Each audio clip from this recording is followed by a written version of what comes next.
We're all, oh, thank you, Carrie. We're always doing this and we never get it right. Do we?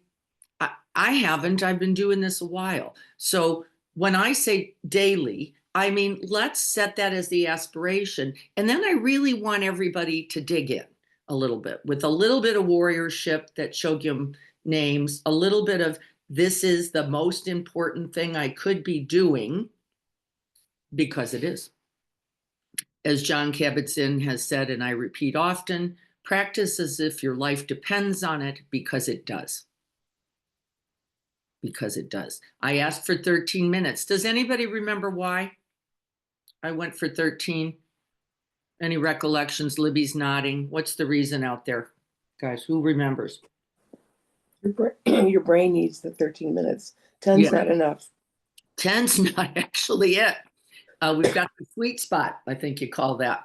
The 13 minutes is kind of a minimum in which to continue to cultivate dendrites, telomeres, the capacity for growing awareness. Growing awareness. We do know that 10's better than nothing, 9's better than nothing, 7's better than nothing, and 5 is better than nothing still. But you are really more sustaining. Everybody get this idea? Yeah, sustaining the mindfulness awareness you have already cultivated. You're not exactly growing the new neural circuitry, and we know it now for sure. Those fMRIs were good news, bad news, because we could see what was growing and we could see what didn't grow. And I care about that growth. So do you, right? You're not just trying to stay as you are because it isn't possible, because life continues to provide challenges, right? Opportunity. And we want to, as long, like Lynn's mom again, right? To continue to be expanding, opening, growing, even when at 93, right? You go, I can carry this because you've carried it for 90 years. And yes, can we also be mindful of our capacities is also why. So that's why the 13 minutes. How many days, Liv, did you do? 3 days. So I'm going to set that as the bar because I know Libby really tries. It's very obvious that she does. So she got to 3. I trust you all can do it too, right? Because she's got a dog and a job, right? All that stuff like everybody else, and e-bikes that she has to figure out how to maneuver, all that stuff going on in her patio space. So there we go. Right. So we're going to shoot for at least 3. 13 minutes. What's the practice then? Who remembers?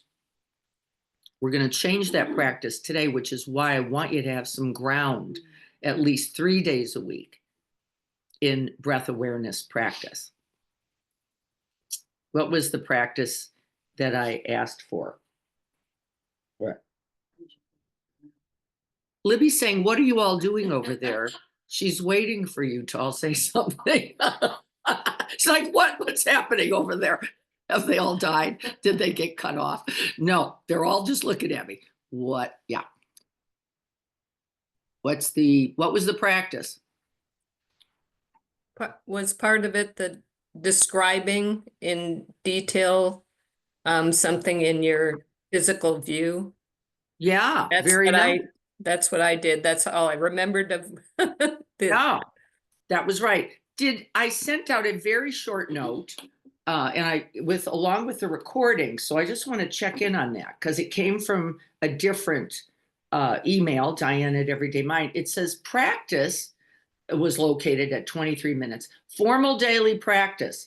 Try for 13 minutes a day each day from the recording practice, abiding the breath and body, from settling, stabilizing into name and describe. Who doesn't know what name and describe so we can briefly review? Name and describe.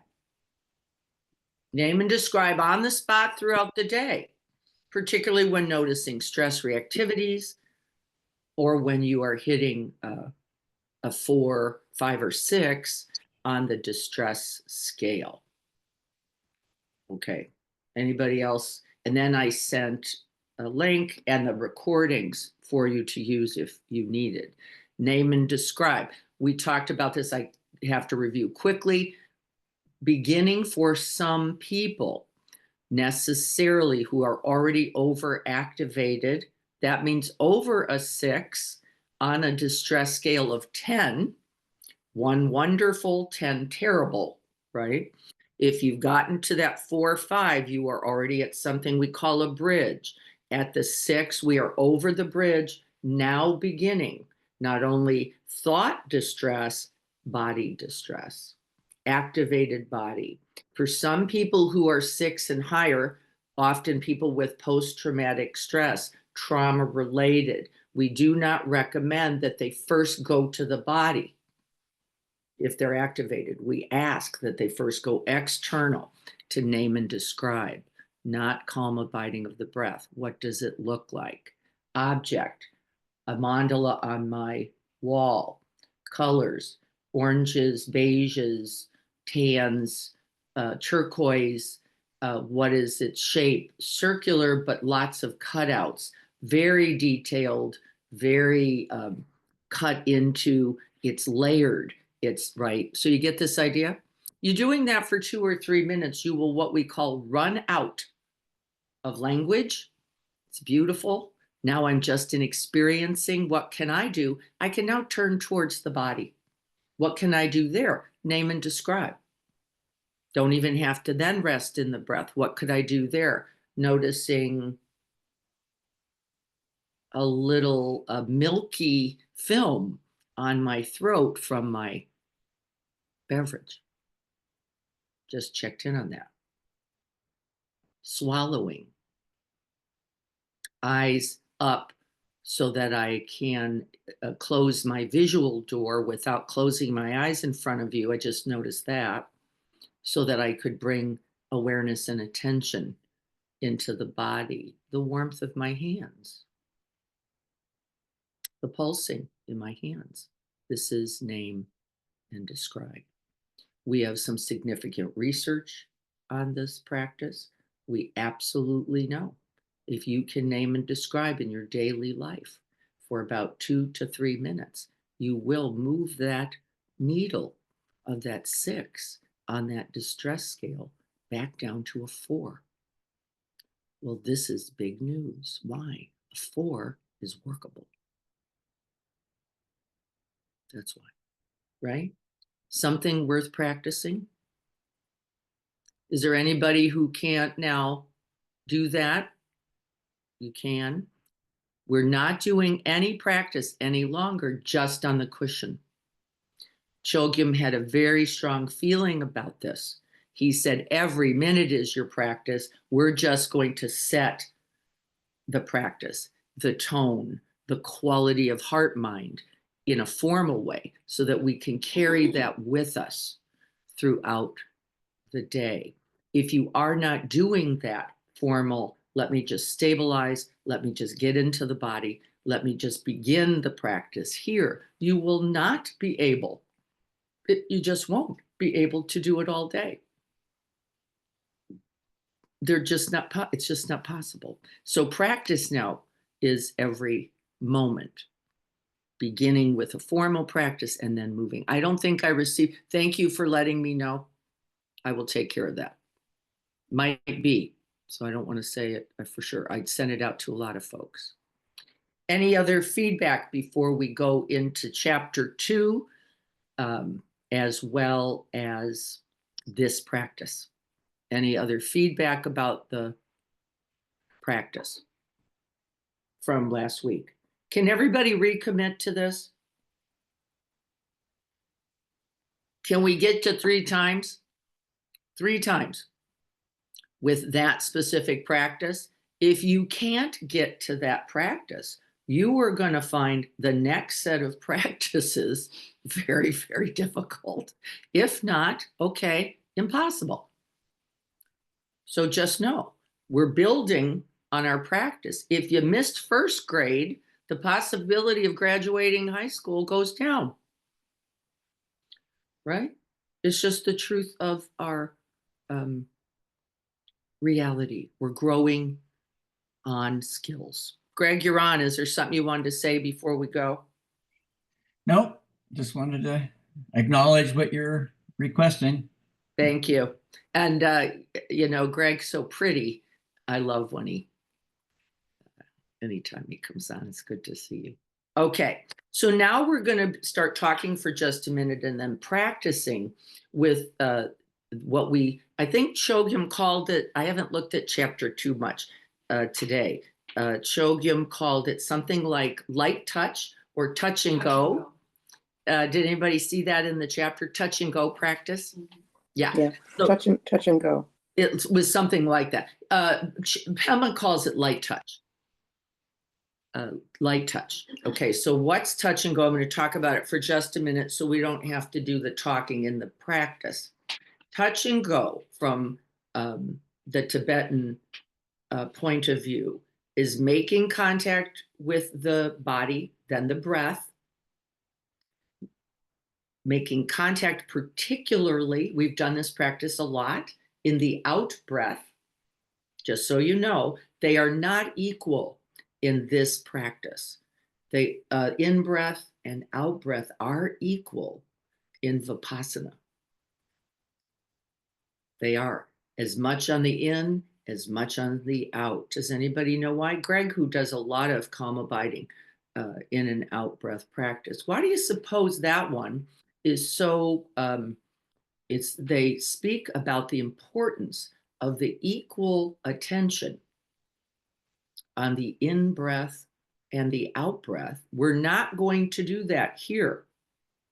To stay present to the body, to know the in breath as unique, different aggregate and constellation, to the out breath. Remember, the breath itself is the object. And to know something about the mind and the self when we notice, oh, I've totally lost the in-breath. Oh, I'm asleep on the out-breath, right? Because that beginning practice breath awareness is not only breath, but to tell you something about the quality of mind and one's attention. If we didn't make it equal, it's harder to go, what's the difference between black and gray? What? Right, so we set them as equal and then say, what can you see as the difference between the right hand and the left hand? Can anybody see why that would be valuable? I've got to get pretty close, don't I? Can you get that sense? To see the difference. From here, well, that looks just like the same old thing. They've all got fingers, they've all got palms, but really, the goal in Vipassana is to get distinct. A lot more lining. I'm just noticing as I'm looking myself in one hand than the other, right? Different metal on different hands, right? And so we use the similar objects, breath, in breath and out breath, distinct enough to begin to note, name, label, and in this practice, Chogyam's very strong preference is abiding the out breath and then being surprised, be fresh, bring new mind, new eyes to the in breath. Like, wow, it happened again. Why? Because one day it won't. It is not a given. It's not permanent. It's just awake this moment. And do we have to say that or note that? No, we're just going to know the arising of the in-breath. Just knowing.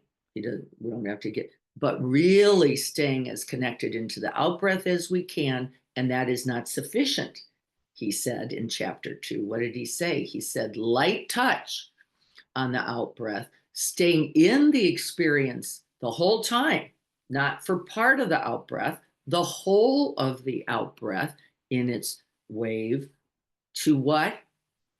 The gap. I think he uses the word there. Doesn't he say something like gap?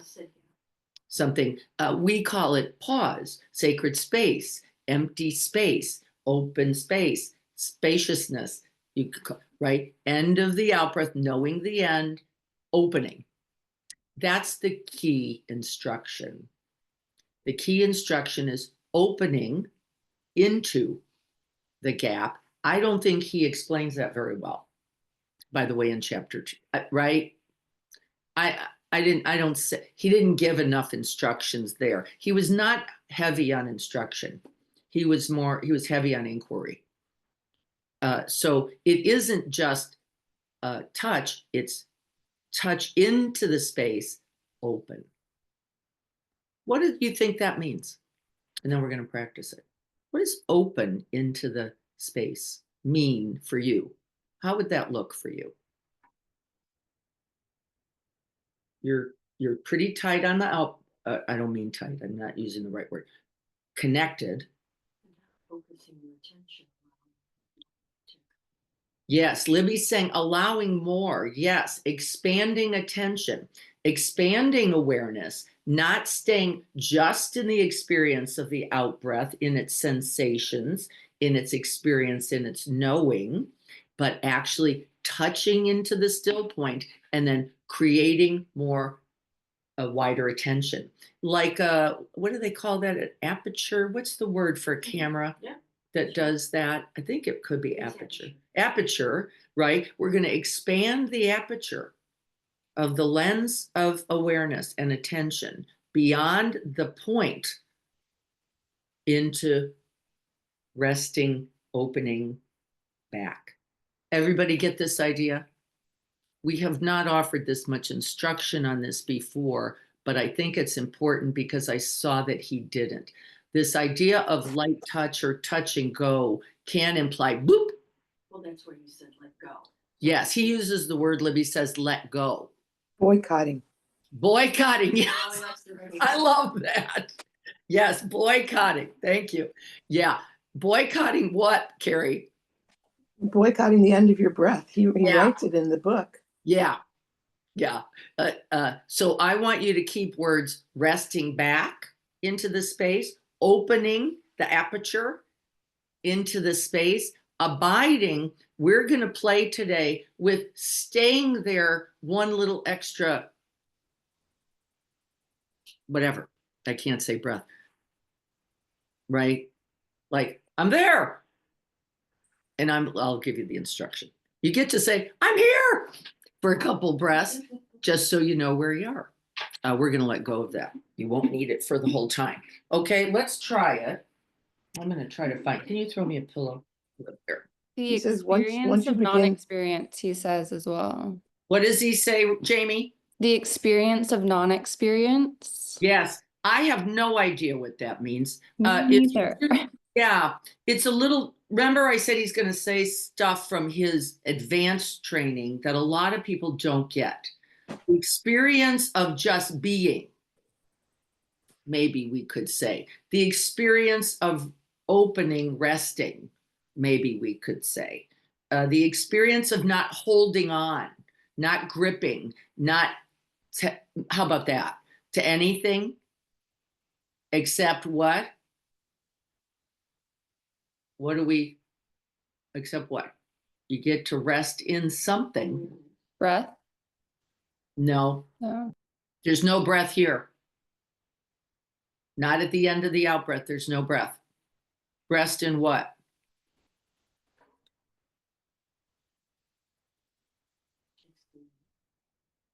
Experiencing, could say. Anxiousness. I wanted to say whatever that space is, where like our moment, our split Yes. second. Yes, that's Libby, and you are on a similar thing. Whatever is arising that moment, but where do you have to be to catch any objects? In awareness.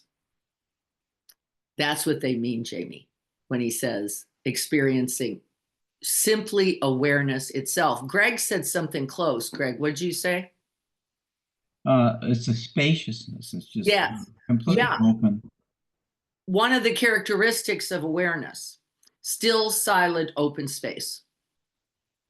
These are the characteristics, right? So we're resting back in that spaciousness. Pema often says, and I love this, I say this, groundlessness, no handles, no objects. Doesn't mean they're not there. said Lynn and Libby. There are things arising, but those are not the point of the practice. They will arise, but where's the primary attention?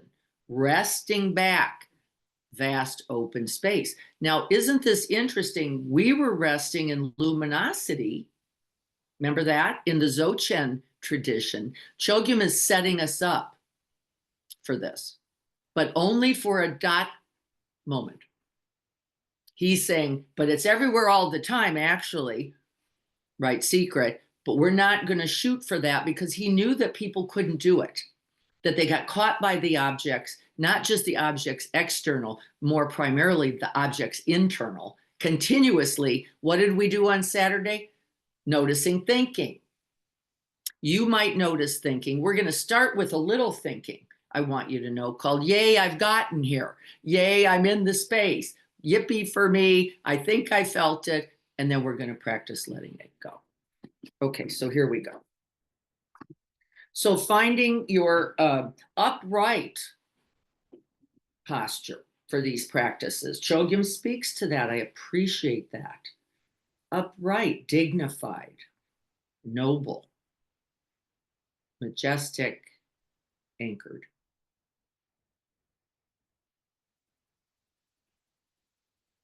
And we begin to incline the mind and one's attention towards this body sitting here.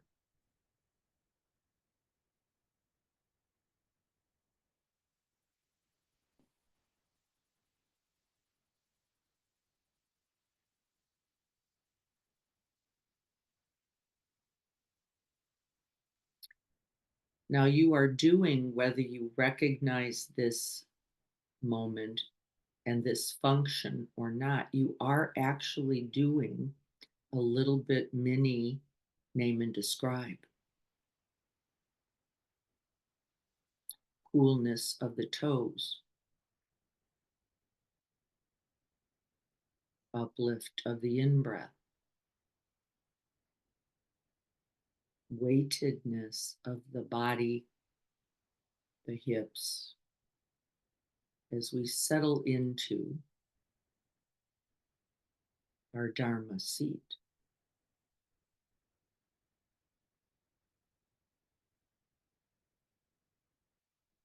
The felt sense,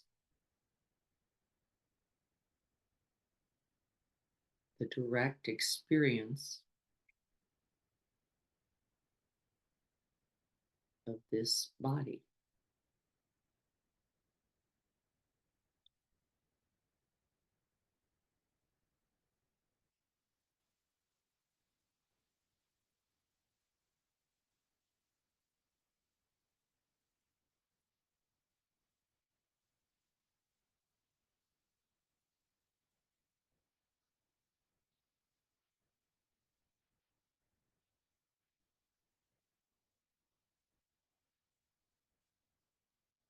We can practice a very usable touch and go right here with body sensations.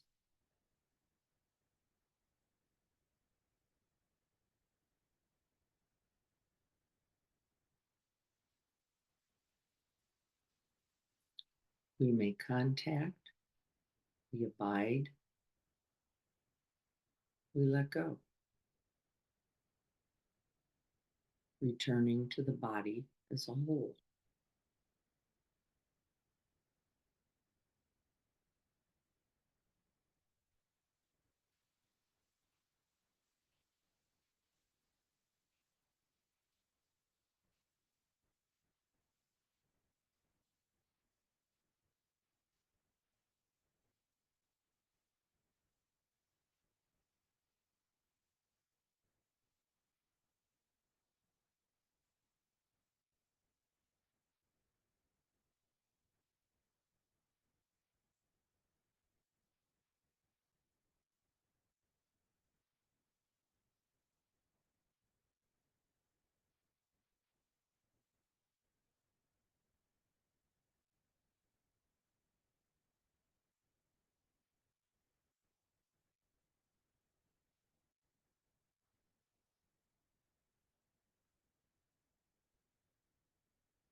And then we're going to adjust the aperture by moving from the felt sense of this body as a whole and its parts, its aggregates. We're going to sharpen the lens. This does not mean more demand or tighter to the area of the breath scape. Everything from the collarbone to the hip bone. You get to include the front, the back, and the sides, interior and exterior.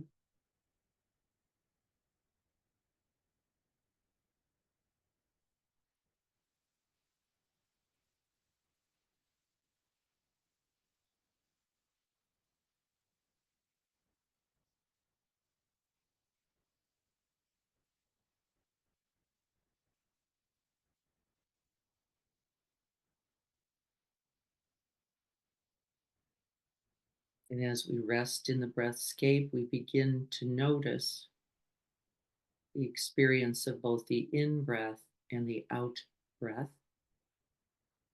We are going to place significant primary attention in the experience of the out breath.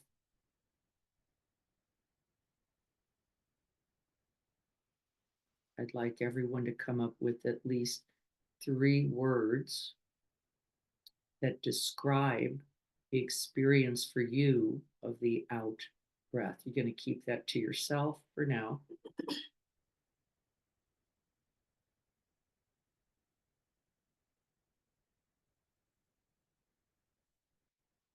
Examples could include softening, releasing, emptying,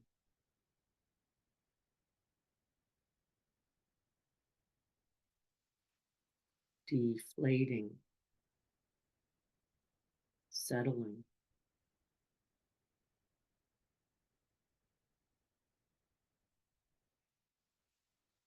Emptying, sinking,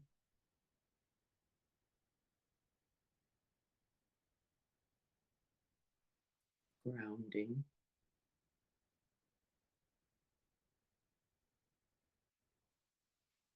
I've heard words like centering,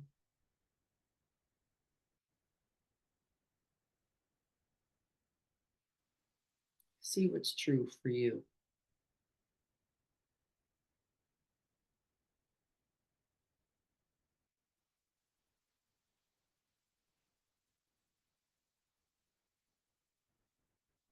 The whole of the out breath.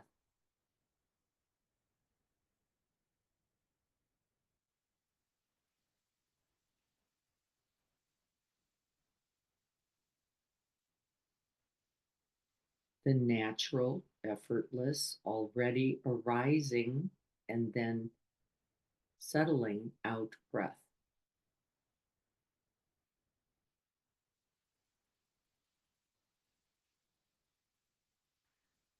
The beginning, the middle, and the end.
We are bringing as much precise, keen attention to the out breath as we can, which also means that the out breath, which has a capacity for inviting a certain kind of drowsiness, triggering the parasympathetic nervous system, we are also bringing a very fine, very complete, very attending attention.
The uprightness of the body, the strong commitment and intention for bringing attention to the out breath will support you.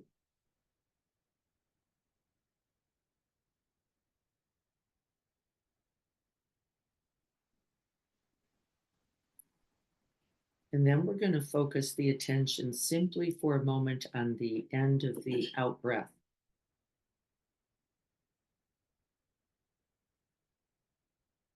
You can continue the experiencing of the beginning of the out breath, the wave, the release, the dissolving in the out breath. But the primary attention now comes at its end. And see if you can notice that the end becomes somewhat hard to discern. There's kind of the end of the breath, but then there is an interesting continuation. The body continues to soften, release a bit, even after the end of the out breath. Can you capture that direct experience? The whole of the body is actually out breathing, not just the breathscape.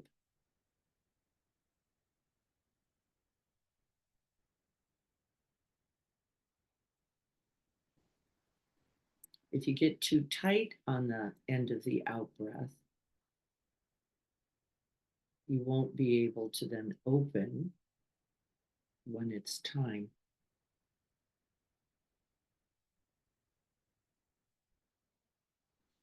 Feeling the whole body at the end of the out breath, beyond the end of the breath, in its release.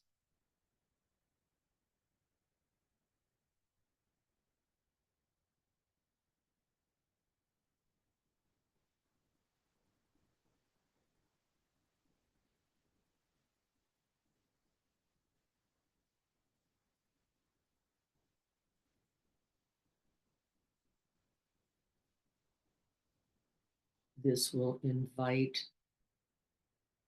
that moment of attending as we prepare for opening into that vast, open, still, silent,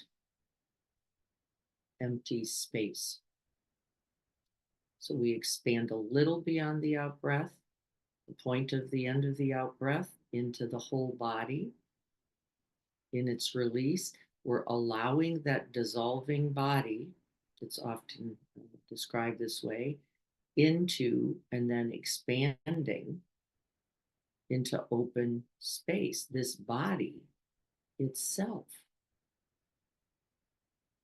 is in fact open space.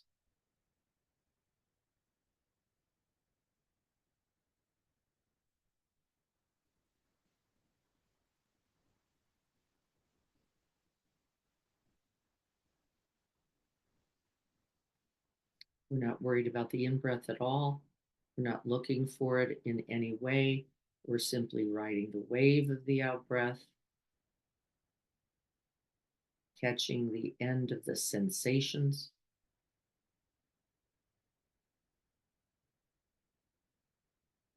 Then inviting that larger aperture of the whole body in its release as it dissolves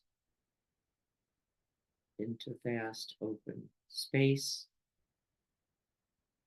a complete letting go.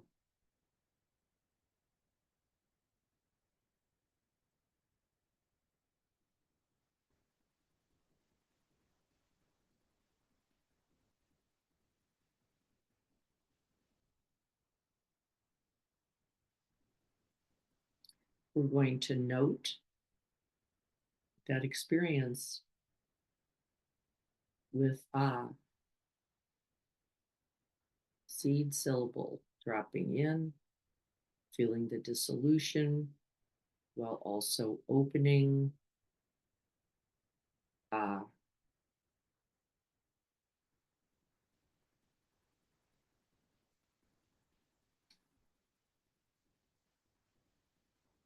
the in-breath is simply in this moment of preparation for the beginning of the next out-breath.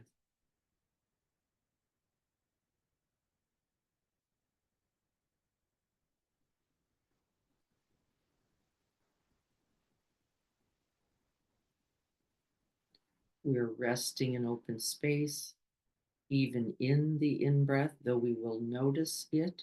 We are not going to sharpen attention to the in-breath. We're going to rest in that open, empty, dissolved space, simply gathering attention.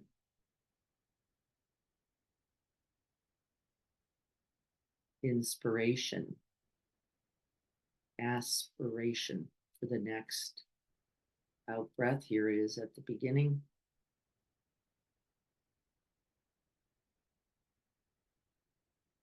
We direct all attention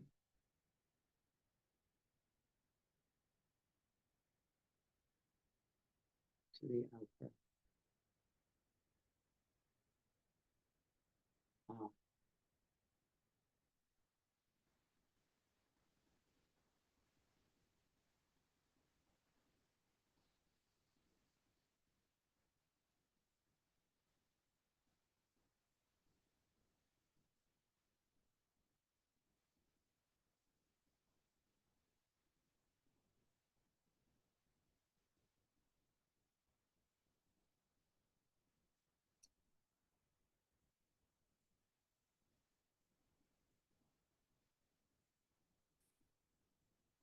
Some people use a brief visualization of the body softening, dissolving, becoming particled. As we move towards the end of the out breath, we make contact with that, moving further into the whole body in its release. The felt sense of that furthering particle dissolving nature into vast open space. Aperture expands. Wow.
Thoughts will arise and pass. We are not noting a thought. We are not bringing particular attention to thoughts. We are staying in the simple instruction of experiencing the dissolution and release of the out breath for the whole of the breath to its end, feeling the continuation of the dissolving body-mind, opening, resting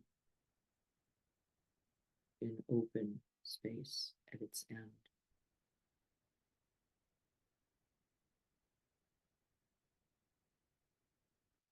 Staying in the open space until the beginning of the next out breath.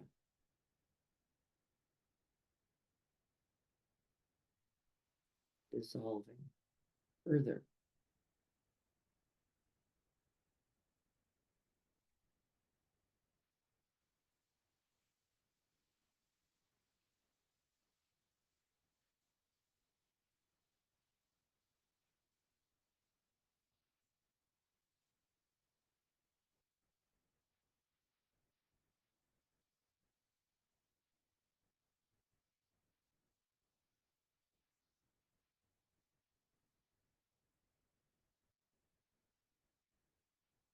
There is nothing solid, nothing permanent,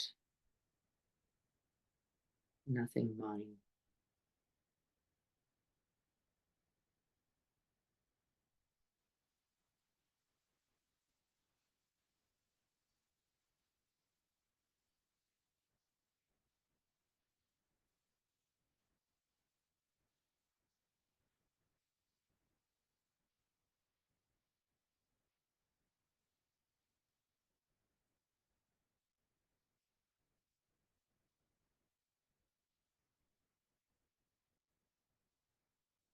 Dying into open space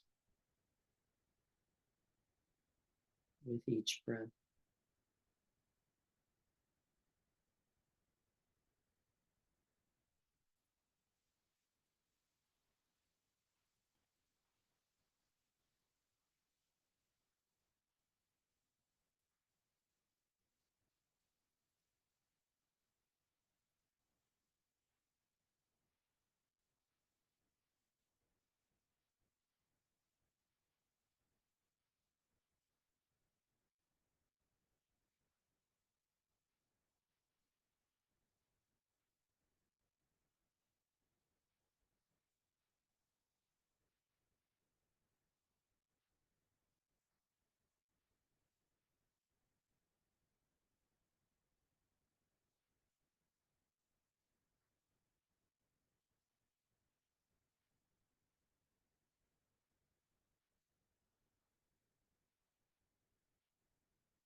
May this practice be of benefit.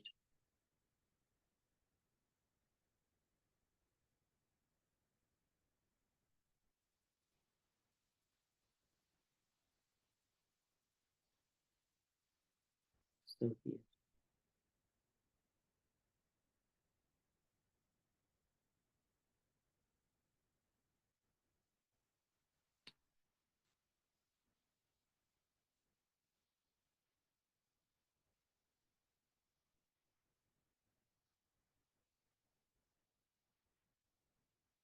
Before opening your eyes, just seeing how you are.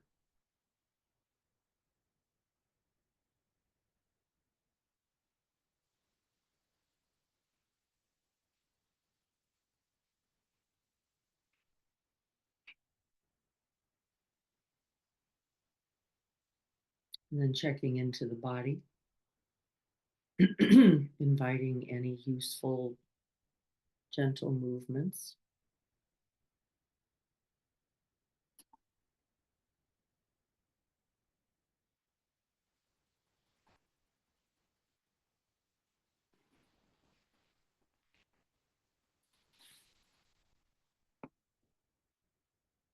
How about it, folks?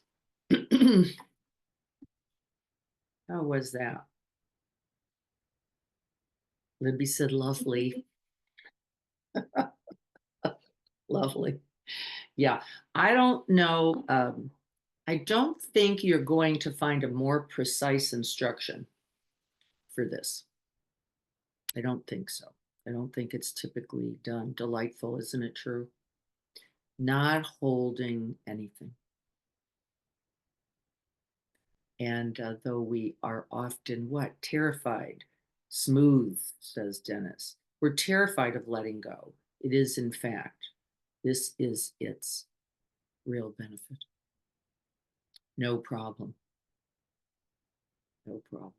Everything in its dissolving wave, every moment. But we begin right here in the breath and body, where we frequently are gripping, grabbing, and tightening. And so then, why would peaceful, thank you, Robin, why would you suppose that Chogyam offered this instruction before turning towards distress, before turning towards fear, before turning towards, right, death, which is actually almost always related to fear? Refuge gives you some kind of support to work with so we don't get caught in the gripping. As a reminder of the peace and refuge that is actually what available every breath. Every breath. And it allows us then to turn towards fear, the grip, the queasiness, the distress, the activation, without buying into it as you. No. What does he say first? You are the vast open space, holding everything. Do you get this idea? See, if we can't know our true nature, we couldn't turn towards fear, could we? Because we would mistake it, wouldn't we, as something about us. We would mistake it. It is not true. And it is true that there are arising conditions, arising thoughts, arising body sensations. But what are they also doing? Every breath, they are also, yay, dissolving. We never catch that, do we? We only go, the monster, my life. And we grip it. And then not only do we grip it, what do? We keep it. And then the next breath starts with at the beginning of the breath. We have held on that whole time so that the very next breath is just one more brick of until you cannot bear yourself, your body, or the truth. But that is actually optional. Isn't that amazing? This is optional. And so we're only going to practice the release. The release. The release. The Buddha called the release and the letting go the noblest human work. The noblest human work, letting go. Why? Why does he point to that? Because all we do is cling. Because that's all we do is cling, Libby says. We forget about the whole of the experience, which, by the way, does include the arising, it's true, of experience, right? We don't have to get rid of that either, but neither do we have to grip, identify, claim, and get stuck there. And for most of us, we relate to the inner and outer objects as solid, as permanent, as me, and as distressing. Because, and then that tension, that contractedness, that squeeze stays. But it isn't because it's true of the object. In fact, it is not true of the object. What's making that true? Since no object stays, nothing is permanent. What are we doing to make it look like here, still, now, always, permanent, forever, no way out, no way? What are we doing? Grasping, spinning the story of permanence, clinging. What else? What are we doing? See, we are constructing our distress. Doesn't mean it doesn't hurt either. It's always interesting when one comes into the open space. I also noticed the less I needed to breathe. The My less, breaths, right? It took longer in between the out and the in. Libby noticed, I don't know if you could hear her, that as she was beginning to open into the letting go, the dissolving, I use the word on purpose because this also is a death practice, by the way. Right, the death I actually practice. pictured death. Like I could see that, oh, the more you're in that open space, you didn't need to be here as much. So Yeah. I didn't need to breathe in as much. Didn't need to breathe in as much, construct, conceptualize, make permanent, make fixed, make real, identify. These are all the words for what we're doing in that other process, constructing the handles, Pema says, for our identity to perch on. This, my body, my problem, my pain, my messed up life, my whatever it is we're doing. Okay. Any other statements about the practice? Is there any need for greater understanding for this practice? This is the practice at least 3 days a week because we're still going to do the older practice of name and describe. Why? We have to have some sense of what's arising and passing continuously, and then we're going to at least the other 4 days. So we're practicing that even if we're not in a state of distress. That's We're right. Just practicing. Just practicing the name and describe, recognizing, dropping into the object, inner or outer, naming and describing. Yes, will it offer relief, open space, and then we can rest in the out breath mostly. This would be the second practice for most people. Oh, I'm okay right now. All right. I think I don't have anybody looking for a clarification. You have it here in the recordings, which you will all get, including Kathy. I will check that, Kathy, to make sure. I want to make sure that you can see now. I'm not sure you can. The We can see it. yeah, okay. Now I had a little problem here because I did highlighting in my phone when I reviewed it, and it didn't come here. So you're going to see me look here, but it's to the exact same chapter. Chapter 2, meditation, touch and go. Here we go. And I started in my highlighting, you won't see it on the screen here, with the paragraph 1.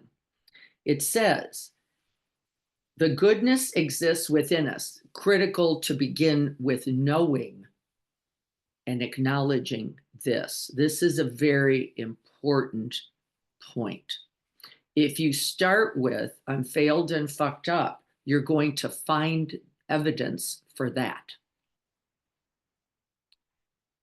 And so we must begin with remembering and even calling to mind the truth of our Buddha, Christ-like, Muhammad, Allah, right, divine, nature, the essential goodness of which we are all gifted the seed. And then it says, it is necessary. I loved this because, of course, I was talking about doubt and fear the last few days. It is necessary to go beyond our doubts and adopt the attitude that we are worthy people and we have something going for us. Begin with a reflection on basic goodness, Buddha nature. If you do not begin this way, the mind is not yet sufficiently open, and you will find all the problems you just believed you had. You'll just keep going, and then, just like I did with doubt. I went into doubt in mind, and then I found infinite evidence for the truth of me being failed, as will occur.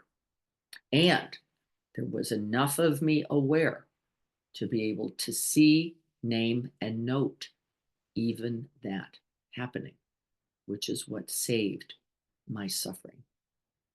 Then we go down this basic approach to discovering the worthiness of our existence is the warrior's philosophy of looking at ourselves. And that's here. We're going to look at that as well. Then go down to chapter 3. No, I don't mean chapter. I mean paragraph 3, the third line. The only way is to be with yourself for a long period of time. The only way. Can everybody read that? The only way is to be with yourself for a long period of time, spending lots of seconds, minutes, and hours with yourself. This means on and off the cushion. Continuous meditation is another way to understand this. Continuous mindfulness, continuous awareness, available every moment. It is always here. Then it goes on. We always try to do something with ourselves rather than simply be. Anybody notice that? If you cannot be with yourself, you cannot find out who you are or where you are. In fact, in that case, the essence of what you are is impossible to find. Very, very important statement. Impossible to know yourself, caught up in all these ideas about who we are. Then the next paragraph, the second line. Why you are not where you are not. This is something we construct for ourselves when we are not doing this looking. We cannot find out how you are not, why you are not, where you are not. This is an essential part of the practice and the path. You cannot avoid it. Then, although you find out that you are not, you discover there is still some glowing brilliance that exists within your experience. This is also very important. Although you find out that you are not permanent, not right, the body, not, you discover something greater. Did anybody feel that? Libby said, yes, I did. I felt that expanded sense without needing to then worry about how's my hair, where are my wrinkles, what's right. It's like, this is not really relevant. Why? Not me, not mine, not I. The next paragraphs I went on, I'm going to go further. I'm going to go all the way then to the next page where it starts with cultivating. Can anybody see that?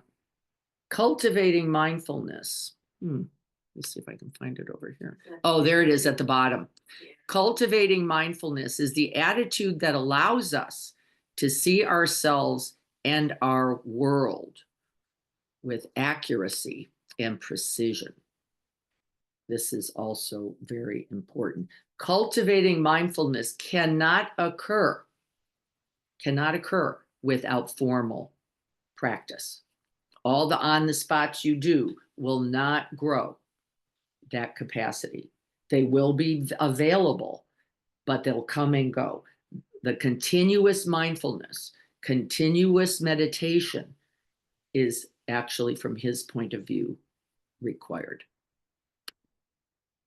Then I'm going to go down here to describe meditation. We could use the phrase touch and go. There it is. See it? You are in contact. You're touching the experience of being. I don't even want to add there. This sense of existence. A sense of, what else could we say? Being alive. Moment by moment. And then you let go. You're aware that you are aware. The point of touch and go is that there is a feeling of being yourself, truly, fully. Can you see that there?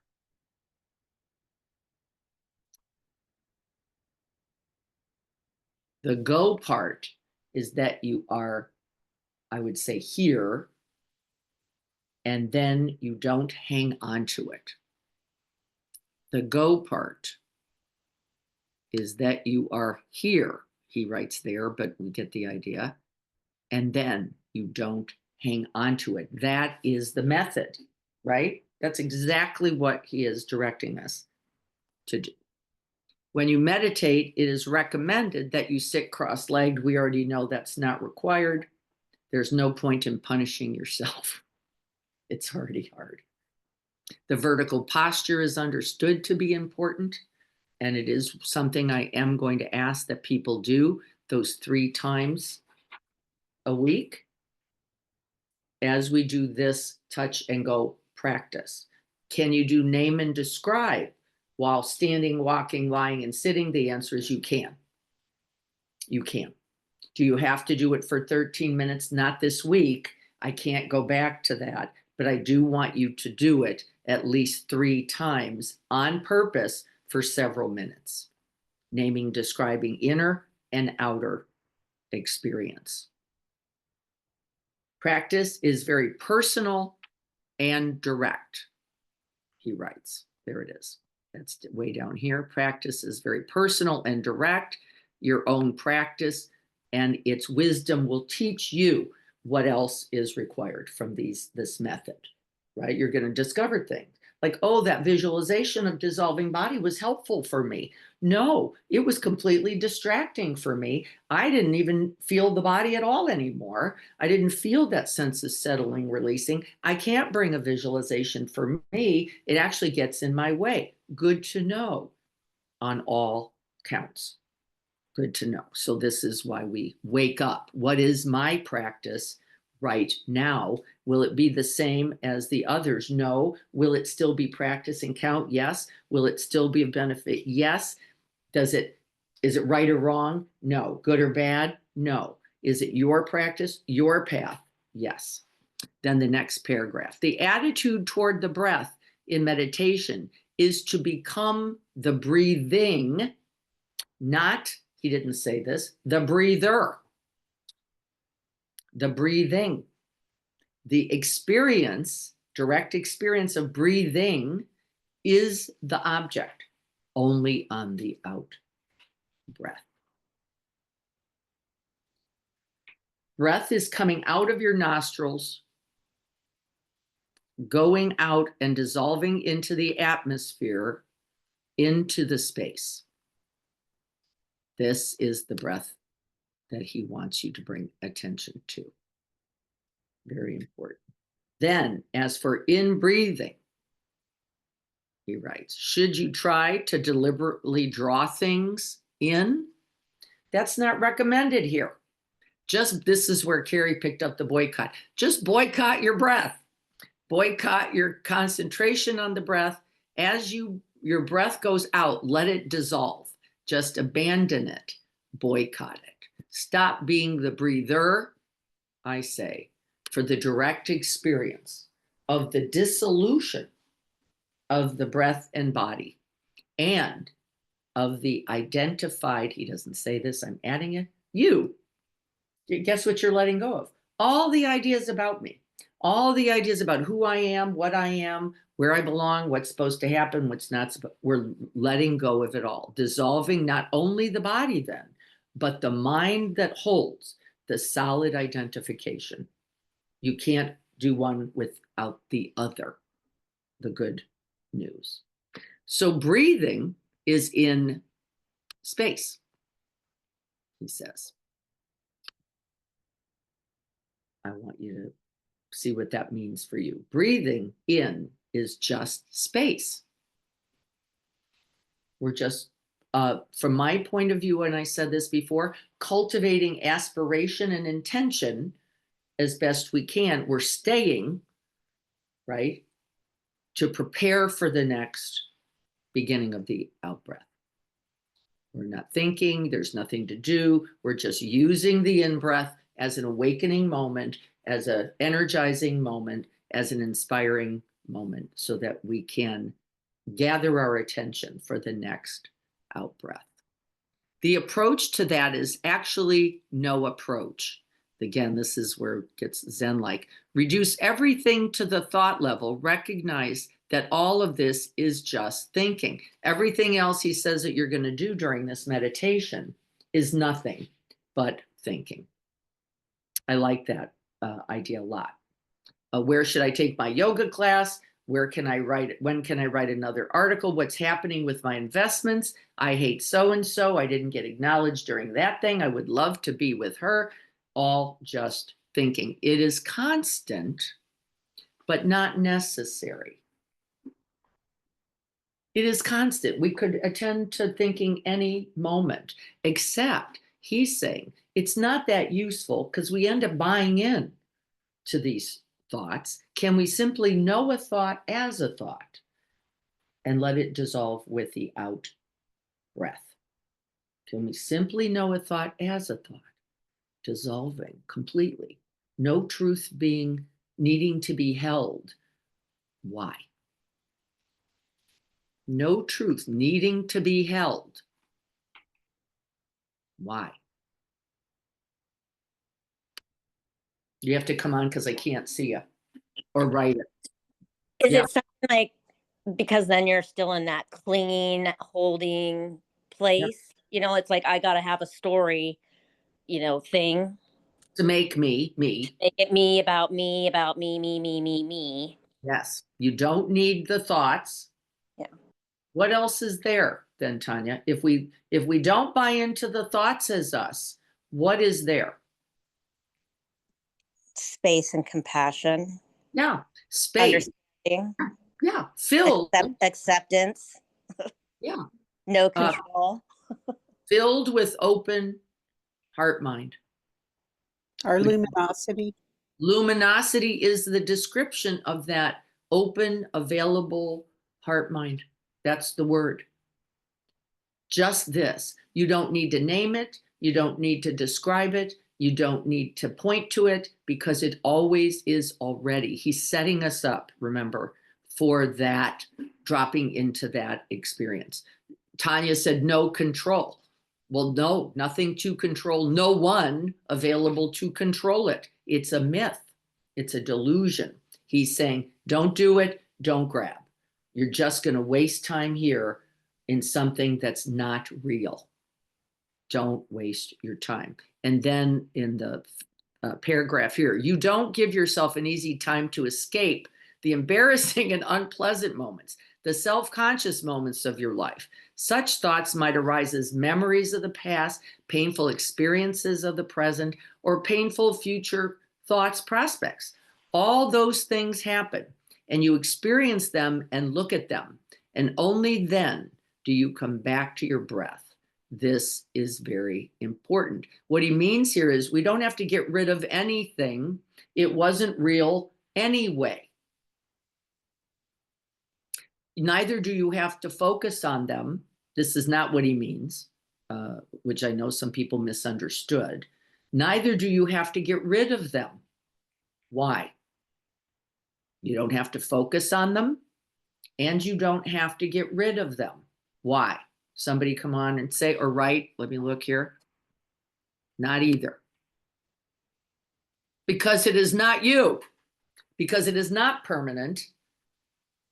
Right? Anyway, we're dissolving into the truth of who we really are every out breath. You don't have to get rid of anything, neither do you have to make it happen. It's already happening well beyond your idea of your small mind. This is very important. And this is where Tanya says no control, no making happen. No, that's right. It doesn't mean we're not being, though. We're being every moment, right? We're alive here now. And yet we don't have to construct meaning, value, purpose, worth. It's already here. It is not a thought. It is not a thought. It is not bad, then it says, to recollect the truth of this. In fact, start your meditation recollecting all of our and your essential basic goodness. It says, yes, that, but not as some tight wadded, if only I, when I can, if I, then, because this is the lie. And we're all telling it. We're all telling it. And then the last page, meditation practice should uncover any attempts, I love this, to develop a subtle, sophisticated, that's a dangerous word. I don't think they're very sophisticated, deceptive for sure, me. He writes approach. Me, meditation practice should uncover, will uncover any attempt to develop a subtle, sophisticated, deceptive storyline of me. Good to see. Let me look at my phone to make sure I didn't put more here.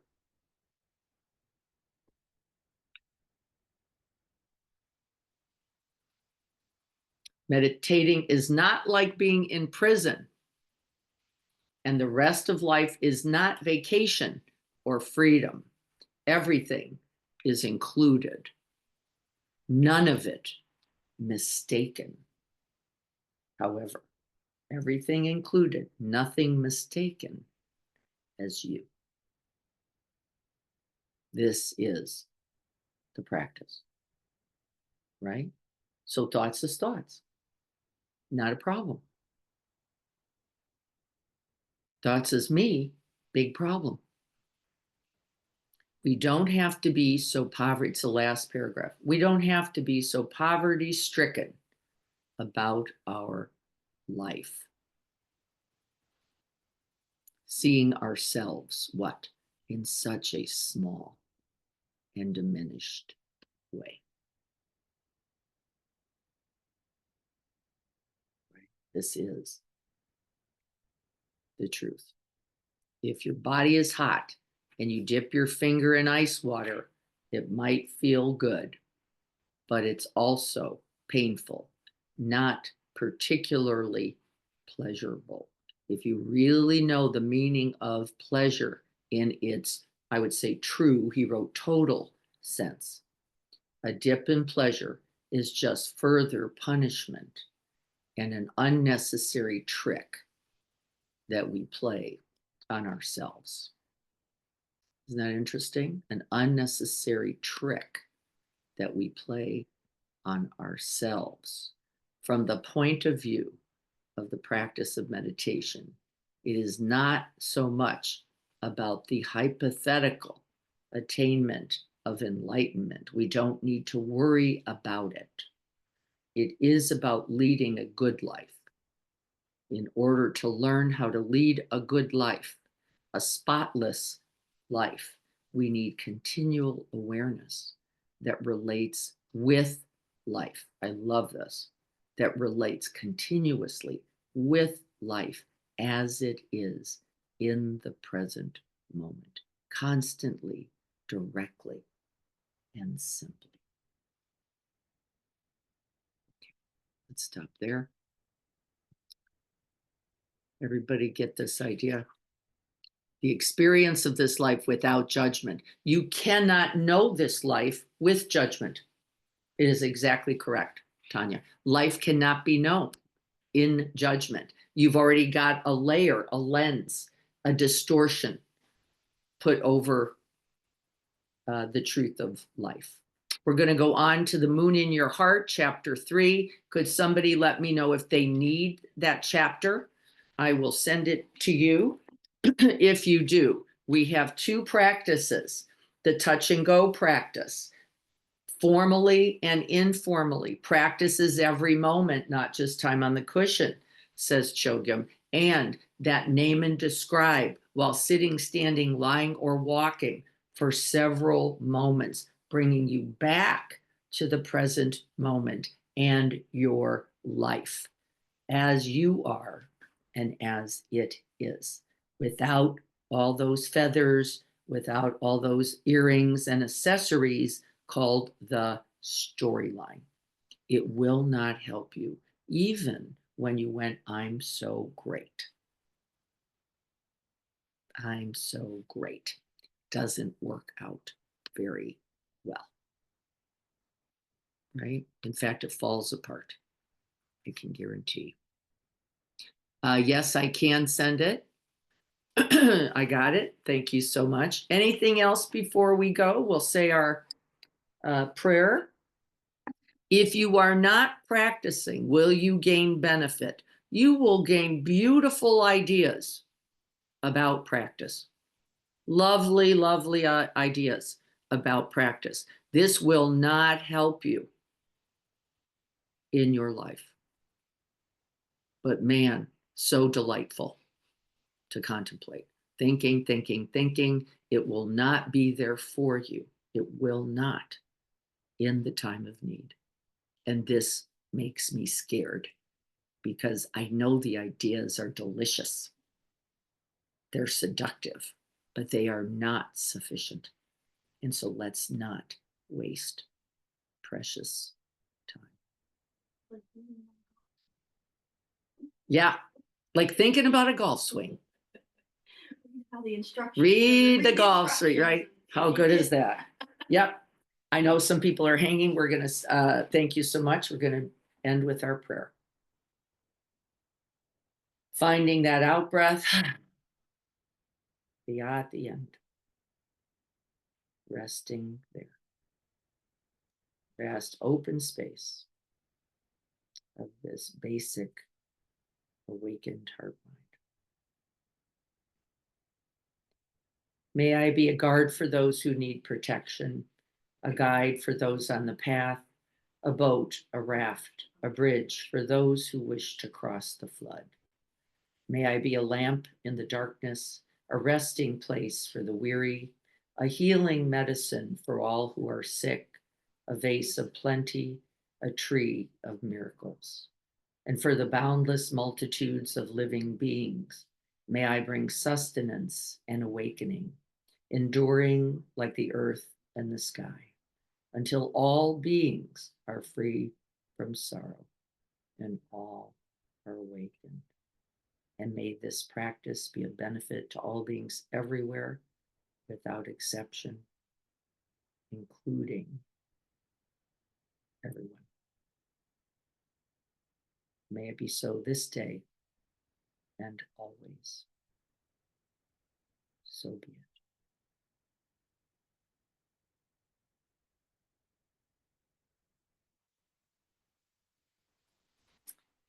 Thank you all. Thank you all so much. Bows to all of you for being here. If anybody needs the chapters besides the one person I see, please let me know. And Kathy, I am going to look and make sure that you got chapter 2.